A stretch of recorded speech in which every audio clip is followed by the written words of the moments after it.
జోగి రమేష్ వైకాపా నేత. ఒకప్పుడు హిందూ అంట, ఇప్పుడు క్రిస్టియన్ అంట. సరే, మతం మారితే మారారు, మతి తప్పినట్లుగా ప్రవర్తించకూడదు కదా అని నెటిజన్లు ఇప్పుడు కామెంట్స్ చేస్తున్నారు.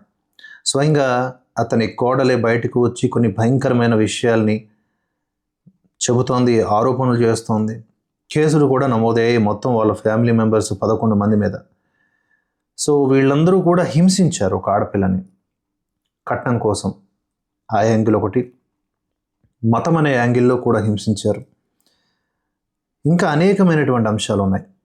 వాటి గురించి ఇవాళ వార్తాపత్రికల్లో కూడా వచ్చింది, ప్రధానంగా ఈనాడులో వచ్చింది.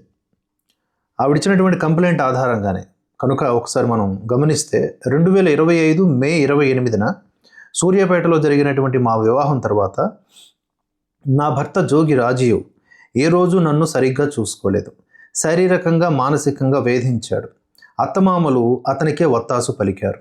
ఇది ఆవిడ పోలీసులకు ఇచ్చినటువంటి ఫిర్యాదులో పేర్కొన్నారు. ఆవిడ పేరు మేఘన. పెళ్లి సమయంలో ఇచ్చినవి చాలేదంటూ మరో 5 కోట్ల రూపాయల అదనపు కట్నాన్ని ఆశించారు. అంటే ఏ కాలంలో ఉన్నారు, ఎలాంటి క్రూరత్వంతో ఉన్నారు వీళ్ళు? మళ్ళీ పాలకులు అవుదామని అయ్యారు కూడా, ఆల్రెడీ మళ్ళీ అవుదామని రాజకీయాలు చేస్తున్నారు. ఎవరిని మెప్పించడానికి ఇలాంటి విషయాలకు పాల్పడుతున్నారు అంటే నేను ఇప్పుడు చెప్పబోయే విషయాలు ఒకసారి మీరు గమనిస్తే కనుక. తర్వాత ఈవిడ ఆస్తులన్నీ, మేఘన ఆస్తులన్నీ కూడా వెంటనే వాళ్ళ పేరు మీదకి బదిలీ చేయాలని ఒత్తిడి చేశారంట. ఒకరోజు ఇంటి టెర్రస్ పైనుంచి మామ జోగి రమేష్, ఆయన సోదరుడు రాము స్వామి అనే మరో వ్యక్తి కలిసి తోసేయడానికి ప్రయత్నించారంట మేఘనని. మరో రోజు అంతా కలిసి ఆమె మెడకు చున్నీ బిగించి ముఖంపై తలగడ పెట్టి చంపాలని ట్రై చేశారంట. ఈ విషయాన్ని వాళ్ళ తల్లిదండ్రులకు చెప్పడానికి ట్రై చేస్తే వాళ్ళకి మేఘన శవమే కనిపించేలా చేస్తామని కూడా బెదిరించారు. ఇవన్నీ నిర్ఘాంతపోయే విషయాలే. తర్వాత పెళ్లికి వచ్చినటువంటి అతిథులకు తిరుగు కానుకలుగా వెండి వస్తువులు ఇవ్వాలని చెప్పారంట. నా తల్లిదండ్రులు 5 కోట్ల రూపాయలతో పెళ్లి చేశారు.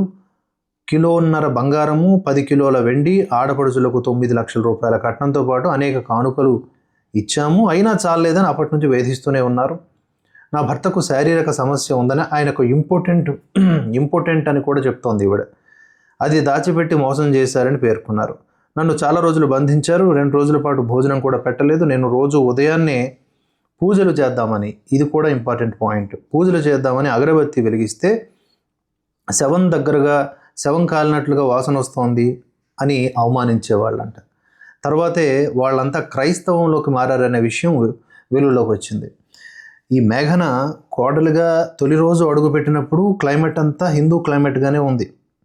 అంతా హిందుత్వంలోనే కనిపించింది, హిందూ పూజా విధానాలే కనబడ్డాయి, ఫోటోలు కనబడ్డాయి. మరుసటి రోజు కల్లా అన్నీ మాయమైపోయాయి. అత్తగారు పూజ చేసుకోవాలి అంటే మన ఇంట్లో పూజలు ఉండవమ్మా అన్నారు. మరి పూజలు ఉండకపోతే ఏం చేస్తారు అనే, అది ఇల్లా శ్మశానం తేడా ఉండాలి కదా.